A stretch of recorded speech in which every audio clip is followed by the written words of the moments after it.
Good morning, good afternoon, good evening, and welcome to the Abundance Show.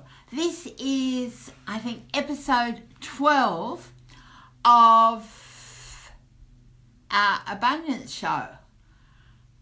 And I'm just waiting for my guests to come on. Hold on, right.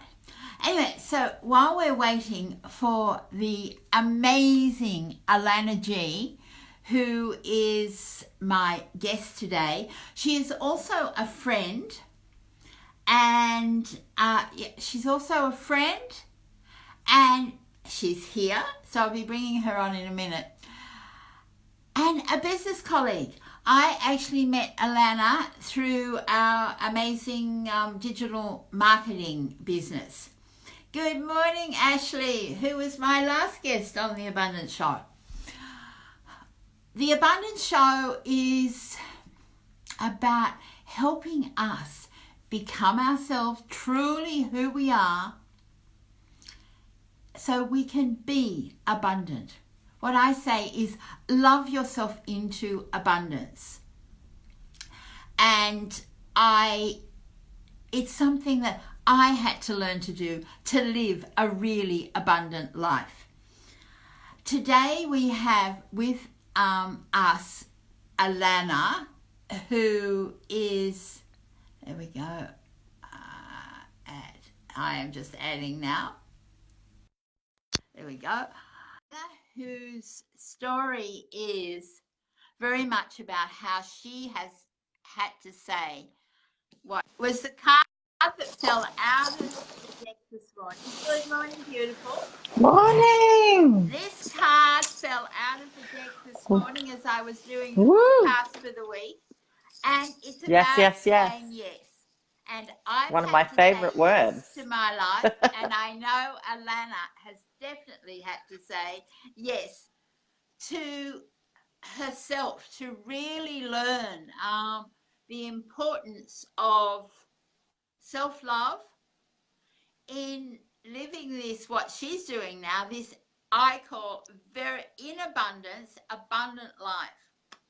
So we are introducing Alana G.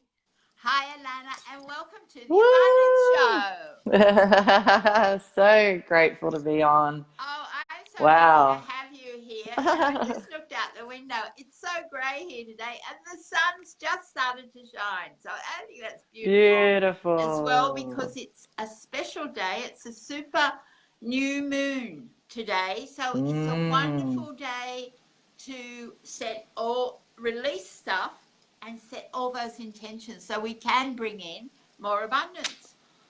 Yes. So, Alana, first of all, can you briefly give people your background and why learning to love yourself has been so important?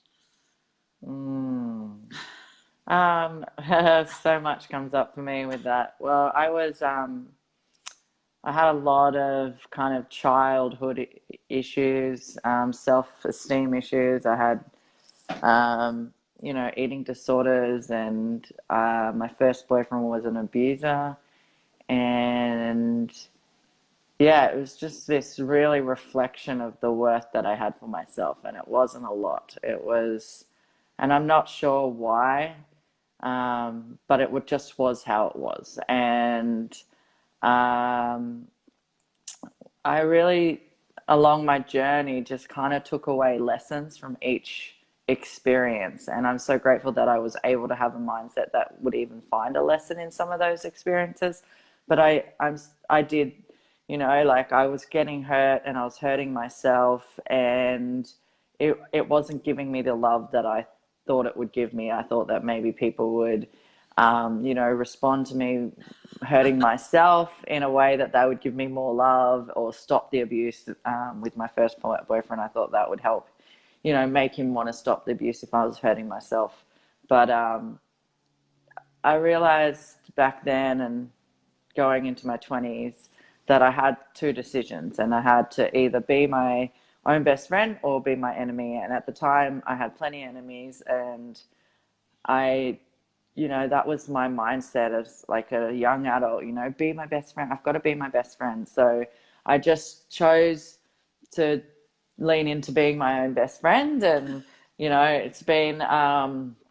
it's just been a journey since then, like making that decision and then going through all the layers, because there's so many, uh, and just leaning into learning to love myself, learning to have my own back. And then even just, a couple of years ago, even though I was doing this on a long journey from being a young adult, but just even a couple of years ago, I didn't even understand that my internal voice was still being really like an asshole to myself. Like I thought I was loving myself, but then when I actually I was in this car, I had this realization where I went out for breakfast with a friend. I asked if she wanted a coffee. Now, she didn't want coffee because she doesn't drink coffee, and I just forgot in that moment. So half an hour later, I'm in the car and I'm sitting there being like, without acknowledging that I was doing it, like, oh, you're such a bad human. You're such a bad friend. Like, how did you forget that she's going to hate you? Blah, blah, blah. Like, this was like so far gone after this experience where I've asked her, mind you, for something, like asked her just politely if she wanted a coffee and I got it wrong. Like, and I'm sat like so long after like beating myself up in this story, and I caught it. And I was like, whoa, what the hell's happening here? Like, I heard myself saying the things I was saying to myself. And I was just like, wow, I'm actually really mean to myself. And I was like, and this situation happened ages ago. And in that situation, I was being a nice person. Like, and I've turned it somehow into something that I've done wrong. And so understanding that internal monologue, which is what I've been calling it for a few years now, is internal monologue, that's when it really shifted, because I could really start taking note of the inventory of what was going, what was being said within my soul, what was coming out, and then I could look at it and then rewire it. And it's just been such a fun journey, because you get paid on your worth for yourself, right? You get paid on the value. And we're talking about abundance, and I made a post about this yesterday. Is like, the more you lean into loving yourself, the more value that you feel for yourself. So the more you're willing to accept abundance, like some people will reject abundance based on whether they believe they're worth it or not. And so, yeah. Well, I think self-worth is so important. And the thing is, this journey of self-love is so ongoing. I have been working on this journey since in my 20s, probably. And some of you know I am 70. And woo, maybe you didn't know that. and still a babe, and still a babe. Still a babe. Who was it? Somebody the other day said, Matthew actually said to me, he said, oh, you're just like a 25-year-old. So I love it. But my big awakening with self-love was sitting in that dialysis chair asking, why I'd nearly died again. And I got this download was, when you love yourself, you will be healed. And then you will share that message with the world. Now, so it's ongoing. And that was such a shock to me, because I had bought You Can Heal Your Life when it first came out, when I was in my 30s, I think. And I thought I'd done all this work. And so what you've done is you've discovered it earlier. But what you're doing now is, would you say you're still doing the daily work? Helping you move into being more and more, so you can be paid more to be you.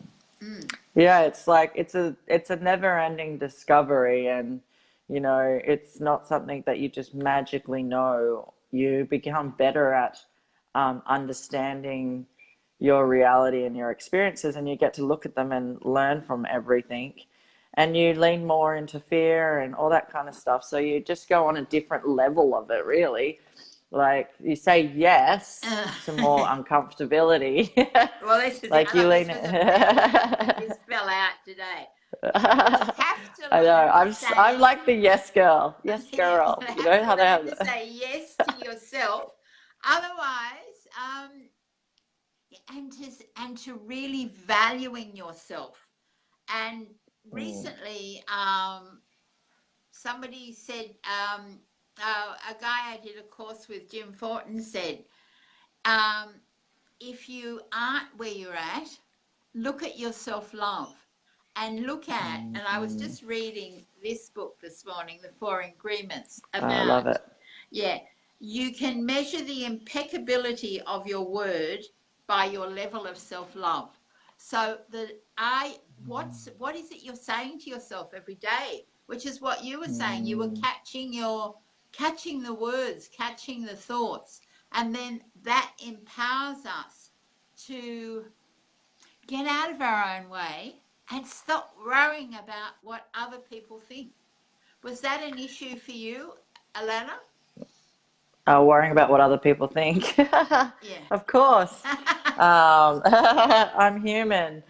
I know, like when I entered the business space that we're in, Susie, it was a really scary moment for me because I had done a couple of other things and been seen in a different few businesses. So for me to make that leap, I was in so much judgment, fear of judgment, but I think I was also out of alignment. So like once you lean into alignment, like there's not really that much judgment out there. Like you are so passionate about when you back yourself, like those comments start to fade away. Like I just really don't experience that much in my life anymore. Like, do you know what I mean? Whereas when back then I would have experienced more of it because that's what I thought and expected and Mm. how I felt.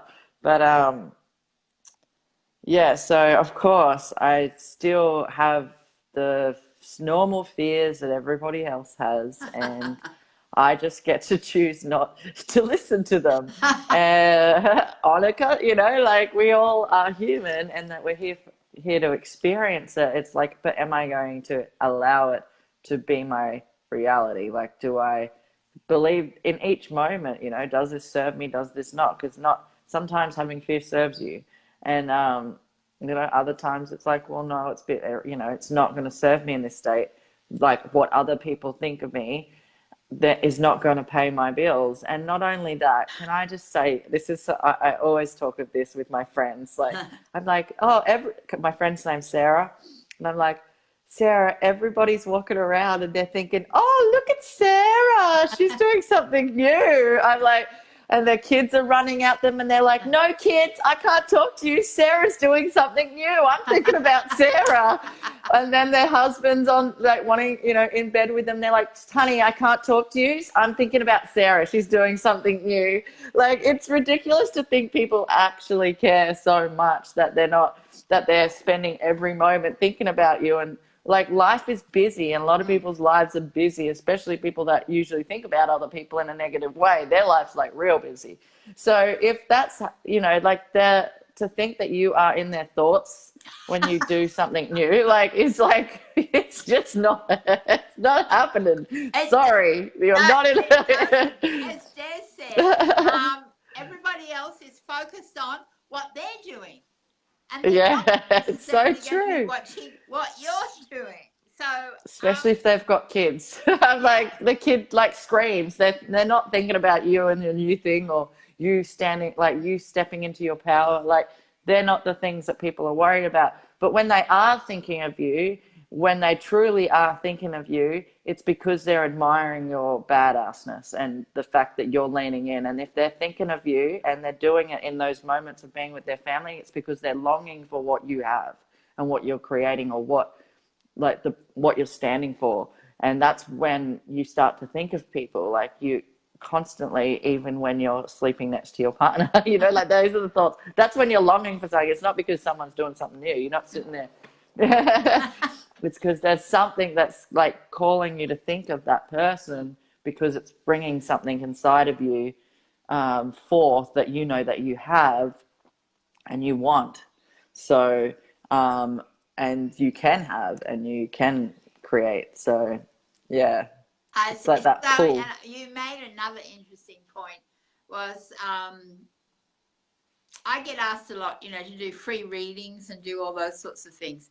And I remember Des often says, well, it's great, but I can't take a card or a free reading down to the shops and pay for my groceries. As you said, it's so important that we value ourselves, and the more we become true and in alignment to ourselves, the more attractive we are to other people, and the more other people will relate to our story, which is one of the wonderful things about what Alana and I do, is we tell stories.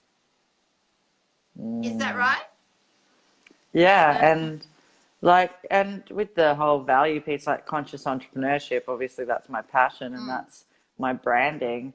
And, there's a lot of people with these big missions in their heart, and yet they're doing a lot of free work or gifting away a lot of their gifts and not allowing an opening for someone to gift them back in energy, which is money. Our currency in Australia, in the world, is currency, is money.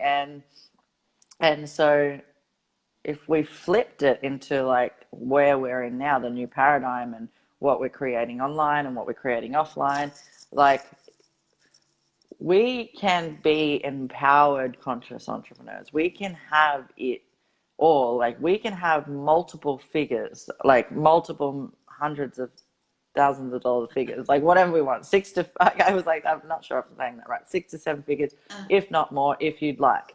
Like that's the kind of like worth that you can have for yourself in this conscious entrepreneur space. You don't need to always be gifting out and being like, like I'm a hippie, so I can say this, but like hippies rolling around, eating off the land and not having any money to be able to actually go and fund all the causes that they have in their hearts. Like so many entrepreneurs, conscious entrepreneurs, any hippies, because I'm a hippie, like they are doing that because they have missions on their heart. Like if it's environment, charity, there's so many, philanthropy, is that the word? philanthropist, yes, absolutely. I mean, it's Like, something that's really dear to my heart, is that through this work that we're doing, that we can impact our own lives, we impact our families, we impact our communities, and we make a difference in the world. And that has always been for me. I mean, I live by Gandhi's thing: be the change you wish to see in the world. And we can only do that when we change from the inside. We have to change what's going on in here so that we can give more out of who we are and really impact yeah. that. Volunteering, philanthropy, there are so many ways that we can. And like, because this is the abundance show, right? So we're Yep. going to talk like money, like accept money in your life for what you're good at.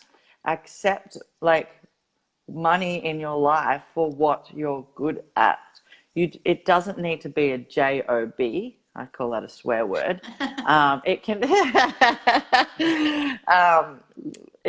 you can actually get paid for what you love doing, and whether that's online or offline, or you can align with a vehicle like we have with online, which supports our gifts, our internal work, and everything else to go with it, and right, so that we can, and pays us. So we can, like there's multiple ways that you can get paid for the work, like doing the work that we're doing and being in this space.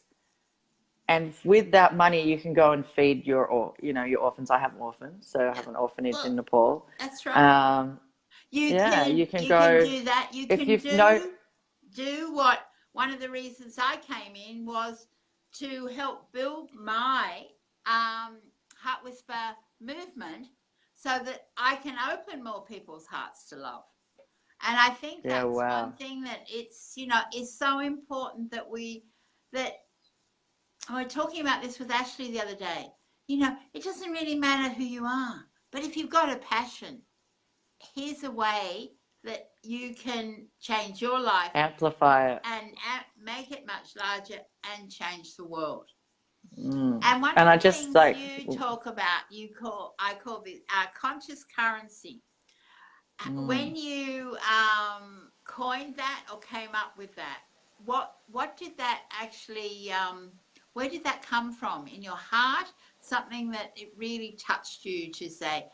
Because I see you're a conscious entrepreneur, but you also talk about conscious currency. Yeah, so for me, the reason it's conscious currency is because I'm making a conscious decision to create wealth through love, growth, expansion, community, all the things that are like conscious, So it's not just um, an unconscious behavior. It's not done out of, greed or anything like, in that or need. It's not out of scarcity, it's out of abundance. And so, what it means for me to be able to create conscious currency is that I'm creating this money and I get to, it's all done through my mind and my worth and my love. Like, it's all done through, like, it's ridiculous. It kind of almost sounds like it can't be true, but it's so true when you start to lean into it, because it's just a level of your frequency. So every time that frequency rises, you're creating currency based on your value. Now that currency then is used, like I've used that currency to go and consciously create more, whether that be starting up my own retreats, whether that's been helping charities, whether that's been like, you know, consciously doing the things that I absolutely love, like travel, like love traveling. Yeah, probably Yes, travel. caught most of that this year. Yeah, it's something that Des and I are about to start doing. Yeah,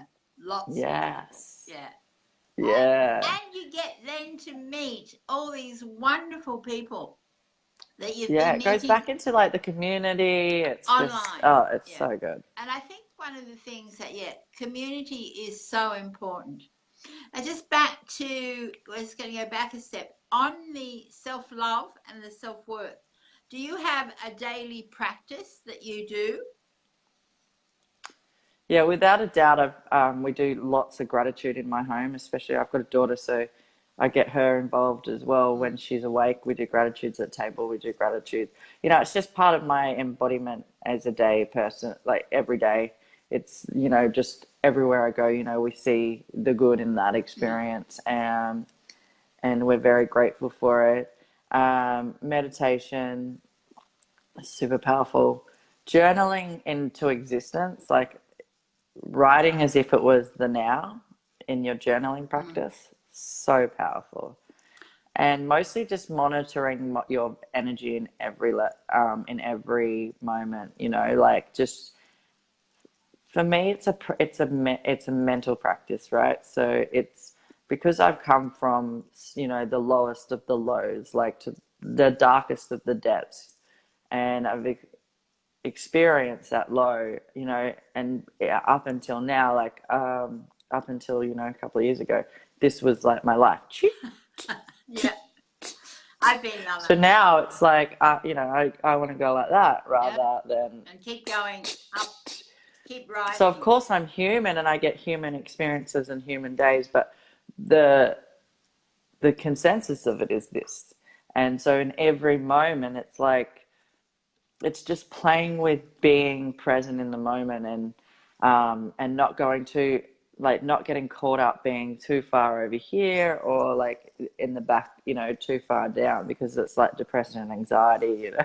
So I've managed to do that, but like, if I was to give a tip away for any Yeah, other human being, that would be the tip, is like, in each moment, am I thinking too far ahead? Am I thinking in the past? How can I be present and just trust. Like, I have the most utter trust in life and the universe, and I feel like this is a really key point, is like trusting that you are good, you're worth it, and you're right where you need to be.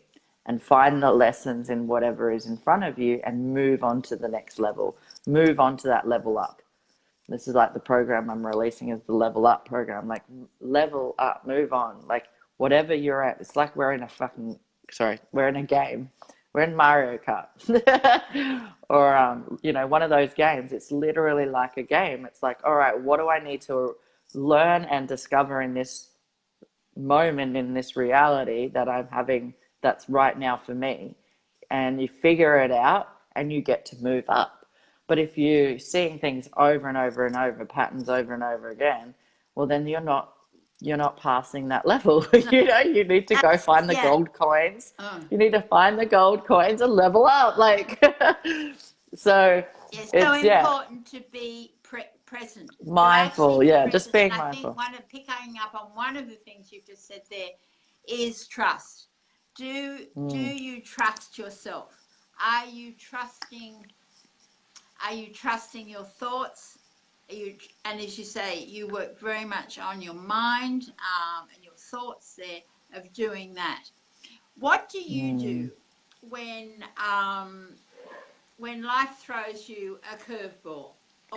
And we know when we're on this up-leveling process, seeing as I've been doing an up-level course for the last 7 days, you think, oh, great, you've got this amazing vision, whatever else. And then, boom, the next day something happens and you get taken off or whatever else. What do you do in that situation if you lose, if you lose your oomph? What do you do to raise your vibes? Nature, easiest one. Yeah. Nature, good food, gym.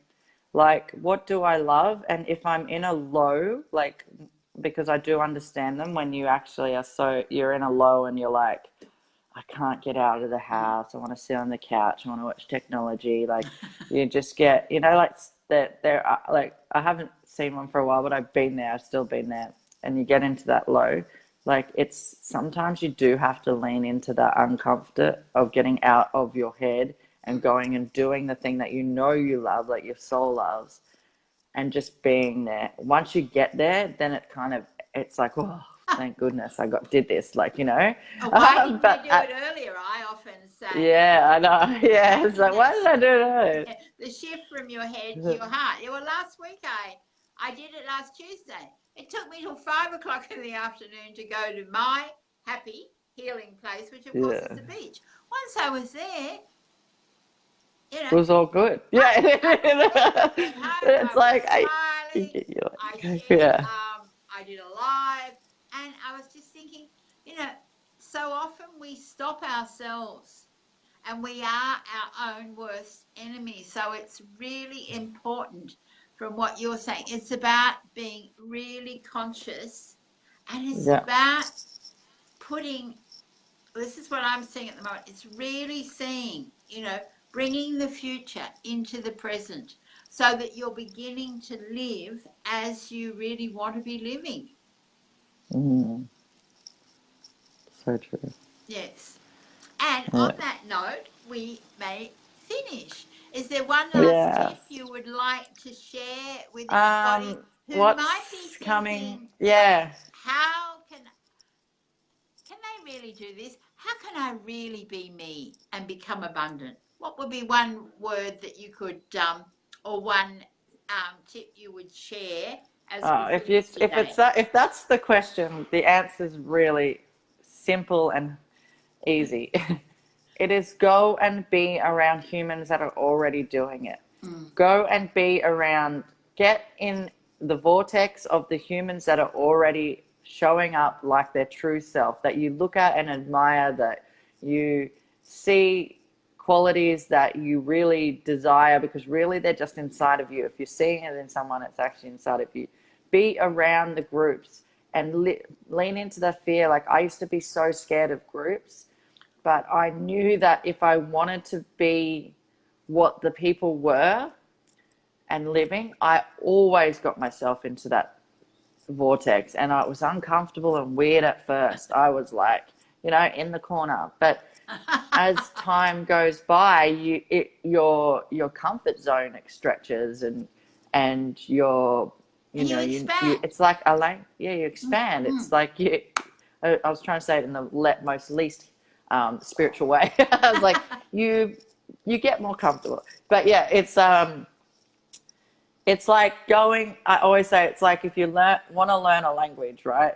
If you want to learn a language, you can go to the class and start to learn it, but you can't learn it fluently without being in the environment of it and having people talk to you in that language, and the way that they move and the talk and the gestures, like you need to be there and see it and experience it. So it's the same thing. If you want to learn the language of freedom, or you want to learn the language of abundance, or you want to learn the language of like full expression, then go and be around the people that speak that language. And you can do that online these days, which is Yes. freaking epic. You can do that online. You can literally fill up your Facebook with humans that are doing that online and change your vortex of friendships online. And you'll stop seeing people posting drunken messages, and you'll start seeing these beautiful abundance shows and more of it. And you're obviously in this space. If you're seeing this, you're already like being called forth to this space, so you're already in it, and you're just looking to go another level up or 10. That is so So important about that news feed. I'm always amazed when people say they see all this negative stuff. I never do. rarely, I know. rarely ever see anything Never. negative. I get the occasional negative comment, but then in some ways, when people don't like what you're saying, that's like, oh, right, well, you're beginning to make an impact because there's somebody who you've triggered. Yeah, and you know what? You did ask me a question before, but we got sidetracked. Is when you are about to expand, you will be thrown Yes. curveballs. Like, it's like now, because I'm conscious, and that, which means I'm looking at everything in the forefront of my mind, and I'm not allowing it just to go into the back. Is like, whenever I'm in a container, like where I'm about to like do some massive expansive work. So I was in a weekend workshop this weekend, and last year, or this year, early in the year, I was in another container, and both times in those like containers, or those group expansive days, I had random people, like guys from my past, ring me and try to abuse me for like something super random, or like just like old self stuff, like real old self stuff. And I was like, this is so weird. So and so when it happened like in May, and it happened again just like the other day. I was doing the stairs right before I was going to the thing, and I got a call, and I got like threatened on this call, and I was like, no, mate, if you come anywhere near me or my house, like this is, we'll put you, like I dealt with it in a different way. Whereas I would have bought into it. I would have bought into it. Yeah, that's right. Now, like I was like, I kind of almost laughed and went, oh, universe is testing me if I can show up in what I've learned. And that's how I treat every experience. Like when I go to my family, which most people's families are the most triggering things in their life, because you've been with them for your whole life, so there's a lot of unconscious stuff going on there. So whenever I'm in new moments with my family, I'm like, this is when I get to practice what I'm learning, and it's the greatest, like it will be my greatest understanding if I've mastered it or not. And so when situations like curveballs come up, I go, oh, this is my chance to master the art of what I'm learning. That's Like, absolute. I think that's right, and it means that, and it also means that we have grown, that yeah. we're valuing ourselves, and we're focusing on what's going on within here for us, and not necessarily projecting it out onto our family or somebody else who thinks, well, they really are a bit crazy. What are they doing and things? But just to stay within our own present, what you're talking about before, stay present and trust. Mm. And just love, like, no, who are we to judge when someone else's time is ready for them to expand and grow? Like, and We who don't are we know. to limit? The And only who are thing we is to we limit don't know them? what. And who are we to limit them? Because that's what a lot of people are doing. That my husband or my brother or my blah blah will never be da da da da, and they just cut them off from, like, put them in a box and say they'll never expand. But they've got the opportunity, and especially like every day they could have these massive realizations and breakthroughs that literally put them in the love space overnight. And so you've just got to love them where they're at, and also allow them to freaking fly at their own time. That, and yeah, just, That's right. you And know, so we don't know. that's right. So it's about, as we say, be true to you, become abundant, and as I always say, love yourself into abundance. And we can all do that when we're ready. Thank you so much, Alana. This has been a wonderful, I believe, empowering interview this morning. Thank Anybody you. who is interested in learning how to be you, become more abundant, just reach out to Alana or I, and we can put you, we can just show you just what we've done. That's all we'll do. So this was episode 12, and watch for later in the week where we're going to be having a special gratitude expert who's written a lot of gratitude books on. So just watch That's this awesome. space. It will be. It's a friend of Ah, mine who's got gratitude journals, and yeah, amazing. so it will be amazing. So everybody have a magical week, and Love you all. You're all yeah, amazing. absolutely. Namaste.